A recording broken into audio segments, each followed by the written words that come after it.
Hi bird friends, this is Bonnie the Crazy Bird Lady. Did you know if you put out grape jelly in the spring, your backyard is about to get a lot more exciting? The bright orange Baltimore Orioles are usually the first to claim the buffet.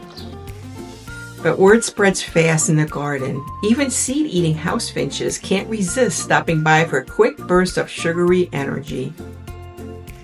Then comes the real competitors, the gray catbirds, complete with a sleek black cap and a hidden patch of rusty red feathers right under their tails. And then by midsummer, the feeder gets incredibly loud. Once the chicks fledge, the parents bring them straight to the jelly station to teach them how to forage. Listen to the persistent begging call.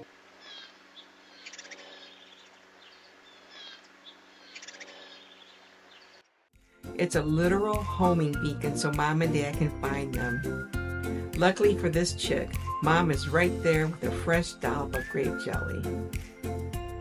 From tiny eggs to full-blown jelly junkies in just 1 month, backyard parenting is definitely a full-time job. Until next time, keep watching the birds. Signing off, Bonnie the Crazy Bird Lady.